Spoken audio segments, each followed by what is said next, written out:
Welcome back to the Red Dice Diaries RPG podcast with John and Hannah. Hi. We're going to be talking today about graveyards, the stereotypes surrounding them and how you can use them in your game.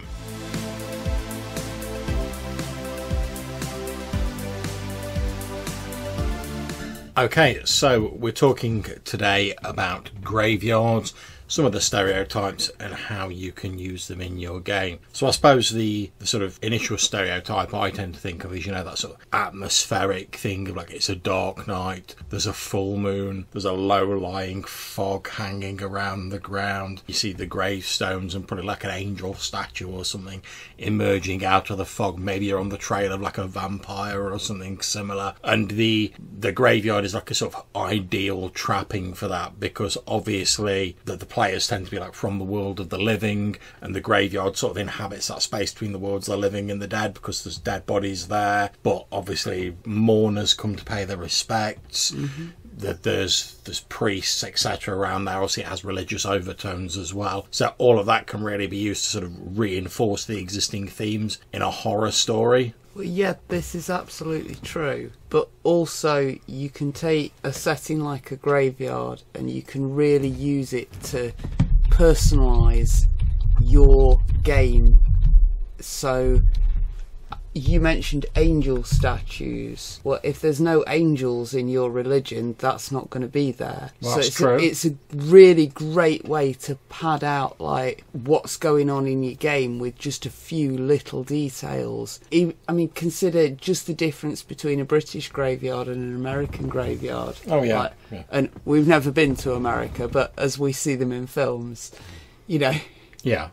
Some of our graveyards, I mean, some of the ones in Burton are from 1,000 years ago now. Oh, yeah, yeah. And obviously, like, other places, because the people who are using that graveyard haven't been there that long, the graveyard's not been there that long. Obviously, you've got, like, other parts of the world where there's graveyards that have been in use for literally, like, tens of thousands of years. But they're not a graveyard as you or I would think of it when you say the word. I mean, we've got that thing in the real world where obviously the sort of local conditions in terms of like the climate and the ground and stuff like that can have like a strong effect on those. So you've got sort of like some of the places in America where it's like the bayous and it's more wetland and stuff like that, where they've had to build these sort of tombs above ground because of the conditions below ground. So you can put a bit of an interesting spin on them and say something about your setting if you're going to do it there. So let's say, for instance, I'm just going to pick a random thing. Let's say when you're exploring this graveyard in like your D&D campaign world or whatever, maybe like every now and again you come across a grave that has like a small triangle carved into it. Now, if you just drop that detail in as like a GM and you mention it a few times, the players are going to be like, oh, do we know what this triangle is? Like what it signifies? And it could mean any number of things. It could be the way the person's died. Perhaps there was some sort of social outcast, or they're believed to be like a witch or something like that. It could be anything. But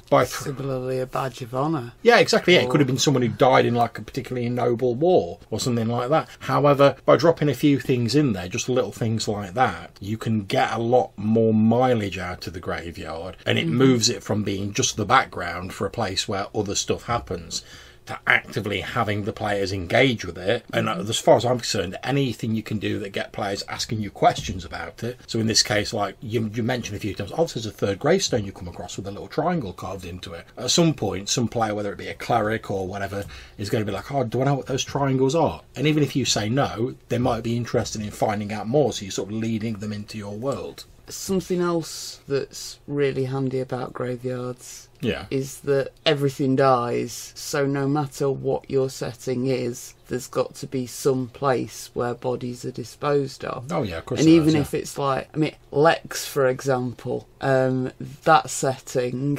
everybody's body is immediately reclaimed by the state and goes to the protein bank. And the idea to them, when they later encounter it, of taking a dead body and putting it in the ground to rot seems just wasteful. Yeah, because obviously there's different cultures, as you say, have different beliefs, and the beliefs of other cultures can seem sort of odd or jarring when you compare them to your own. They're very different. Indeed, and again, it's a way to flesh out a setting, be it a sci-fi setting, a fantasy setting, or even just a modern day setting. Oh yeah, I mean there's plenty of different religious beliefs and burial beliefs in the real world. And even if you're doing a like real world modern day setting, there's going to be a few places where you can go and find a couple of stories about, oh, there's a ghost here, there's a spooky thing there, because everywhere has these sort of stories for one or two graveyards. I can think of, oh, there's a witch buried at so-and-so, there's a soldier that ran away from the war who was hung, drawn and quartered just down the road over there. Yeah. And that's just us locally without even looking at the internet. I think one of the interesting things as well is obviously in fantasy worlds, particularly in like D&D, there's the existence of undead creatures and spellcasters who can use the bodies of the dead as servants. They can raise up spirits, whatever you want to call it, necromancy, whatever. And that generally doesn't seem to be like a very secretive thing in most. I mean, obviously they practice secretly, but people know that stuff happens. So it always strikes me when you see what would be like ostensibly like a normal sort of real world style graveyard in D&D. I always half think like, well, do you think they'd maybe like have a bit more protection? Because obviously in the real world we don't have to worry about necromancers like wandering past and like raising up the bones of like your granddad or whatever. Indeed, and this could lead to some like interesting ways to bring in your cleric or your paladin character. Yeah. Because NPCs are regularly asking them to perform funerary rites. Yeah. Because there's nobody else about to do it, and they want to make sure that body's safe. See, it always strikes me, I mean, obviously sort of in the UK after the Second World War, because of like the amount of people who died, so cremation, which had been sort of like seen as a bit of a sort of thing that you shouldn't really do before that, because of the practicality of it, it became like the de facto way of sort of like most people's bodies being laid to rest, just because there wasn't enough space to bury everybody. Now, it always strikes me that in a fantasy sort of reality way, fantasy reality, but you know what I mean, in a fantasy campaign where you've got necromancers and stuff like that, a lot of certainly the low level necromancy, you need a body to like work on. So it always strikes me that like cremation would be a more natural sort of like default way of like dealing with bodies in a fantasy, because if you've got a little bitty pile of ash, you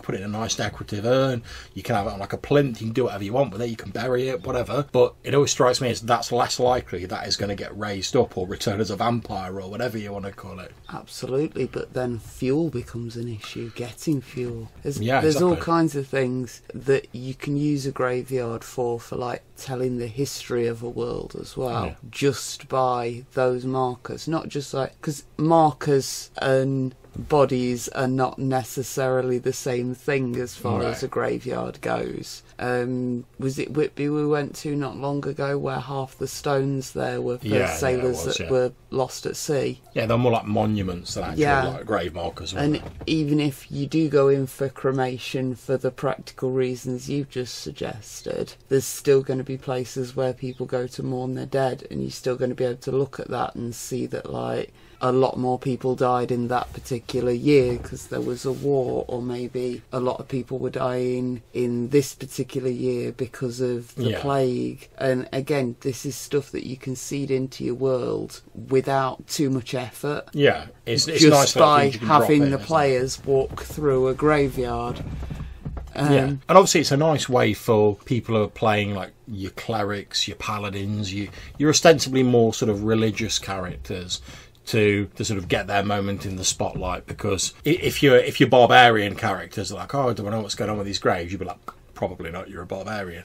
Whereas if the cleric's like, oh, do I know about this, you can reasonably assume, unless it's something like very rare and very esoteric, that the cleric's probably going to have an idea about the common funerary practices and stuff like that. So to use our ridiculous example of the like triangles on the graves, you might just say to the cleric, like, oh, you actually know it's this, and sort of like give them a little bit of a whisper, and then they can like tell the rest of the group, and it sort of reinforces the sense of them being sort of like a religious authority, or of sort of having that knowledge. In the same, because we often talked about the fact that certain characters in a D&D style game, like your fighter and whatever, and I know people always moan like, oh, fighters don't get as many core powers, but the fighter always gets to fight. There's always fights at some point in a D&D game. If you're a barbarian, you're always going to get to kick in your rage at some point. If you're a mage, you're always going to get to cast your spells at some point. Whereas a lot of the characters, and I'm not saying like clerics don't have spells. Obviously they do, and they've got turning undead. But there's also a lot of sort of background stuff with like these characters and like bards and stuff like that. That having this extra element of like history about your campaign and giving them a few facts that they can just sort of pull out really sort of makes both their characters and the world feel like it's got a great deal more depth to it. So, other uses for these? I was going to say, one of the other uses I'd like to quickly mention, sorry for butting in, is I've just been looking on the internet, and I knew there was going to be, but there's an awful lot of superstitions in the real world associated with graves. Like in the Western world, graves are buried, sort of people lying from like east to west, or they were at one point, so you're facing the rising sun and towards your judgment or whatever. And but by necessity, as like graveyards start getting larger and they had to be thick, they sort of died off a little bit. But there's still a lot of superstitions, like stepping on a grave brings bad luck. If a grave's left open overnight, waiting for someone to go in it, it's bad luck.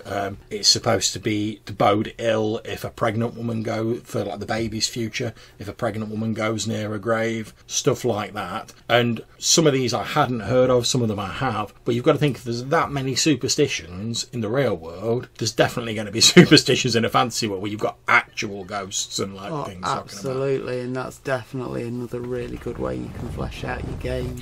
Yeah, and it's nice as well, because you might have like your cleric characters who were saying, be like, oh, that's just superstition. But if you go to like the tavern where like the locals are, and you're like, oh, I was walking through the grave and there's just this open grave there, they must just like left it and not filled it in. And one of the locals is like, oh, an open grave be bad luck. You obviously we're doing like stereotypical examples here, but again, it's all adding sort of layers of texture and depth to your campaign world. Other stuff that you can do with them, we've only really talked about like using them for atmosphere at the moment. Obviously, some monsters' traditional base is a graveyard. Yeah, your vampires and whatnot. Your ghouls, your vampires, as you say, various other stuff like that. Plus any undead that can raise undead or control undead, like death knights, liches, even like non-undead, but like necromancers who deal with the dead. Obviously, like a churchyard where there's loads of bodies is like a big old necromancy buffet to them. So you're suggesting then that it would be tactically unwise to like get all your women and children to go and like take shelter in the tombs below your castle if you were fighting like an undead army of liches. Definitely, never do that. But there's other ways that you could use them as well. So like player bases in particularly World of Darkness Vampire. Yeah. But a cleric who performs funerary rites, that would make an ideal like place for a player base for that sort of idea. Yeah, I mean it's often nice as well, like between sort of like your traditional, again to use D&D as an example because everyone knows it, between your like traditional sort of dungeon crawls and your adventures, it's often nice to have like a few scenes where, even if it's just at the start of an adventure, where you see the player characters doing like their normal stuff, because they're not always raiding dungeons. And if you're like a cleric or a paladin or something like that, or even you're related to a priest, you're probably going to spend at least some time at church, like doing services, looking after like the local people, like the flock, etc. So it could be used as a nice sort of contrast, because obviously graveyards can be very spooky, they can be very atmospheric, they can have undead in them, but also like if the sun's shining and everything's like, they can be very peaceful places. So it could be a nice contrast. So rather than like, oh, spooky graveyard, maybe between a couple of sort of high action or sort of horror adventures, you have like a nice scene where it's just like it's the cleric performing a service for someone, the sun's out, like everyone's in attendance at the church, they're laying someone to rest, it's all nice and peaceful, and that'll contrast nicely with when you go into the second adventure, and then like boom, like the adventure stuff's going on. But you have to have a bit of a chance to rest and get your breath back between like sort of adventures, otherwise the sort of relentless nature of it, you just get a bit blasé about it in the end, don't you? Absolutely. It doesn't have to be specifically that, as we've said, not. Because there's a lot of different like places. Because there's so many different settings, and you're gonna have some sort of disposal of bodies, whatever the setting is. Yeah, of course, yeah. As I say, you could have a character whose job is protein reclamation, but similarly, you could have a character whose job it is to keep some sort of like something like the Whisper Gallery in Babylon 5 that just keeps recordings of people's memories in a sci-fi setting, or similarly. in other settings, there's a lot of other things that come along with those sort of places. Yes, I mean, as you were saying, a lot of how bodies are disposed of and the sort of the rituals surrounding them is obviously based entirely on the sort of culture that's performing them. And there's such a great opportunity that's not used very often in most games because they tend to just be like, oh, it's a traditional style funeral that we're all familiar with. But you could do lots of different things, whether it's like a burial at sea, Viking style, whether it's like an air burial. I mean, if you just go on the internet and type in sort of like different types of burials, you will find a ridiculous amount. And that's just in the real world where we've not got magic and stuff like that. So in your fantasy campaign, the sky's the limit. But what you've got to remember when you're coming up with your own ritual is this is important to that society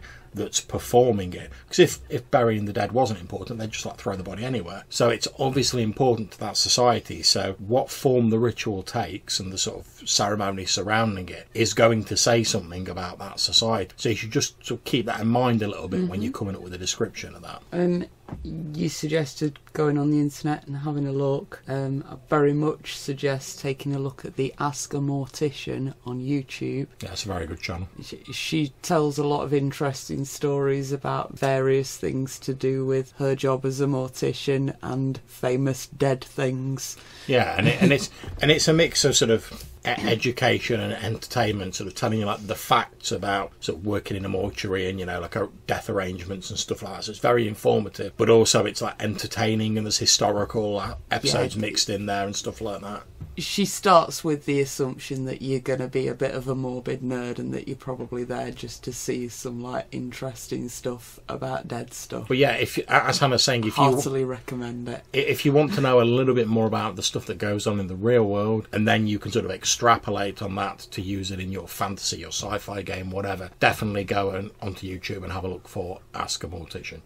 So I think that's probably it for this episode. We hope you've enjoyed it. If you want to get in touch with us, you can leave us a message on SpeakPipe. There'll be a link in the description of this show. Or you can send us an email. The address is rddrpgpodcast@gmail.com. And we really do appreciate your voicemails and your communications. So until we see you next time, take care, stay safe, and keep gaming. Bye.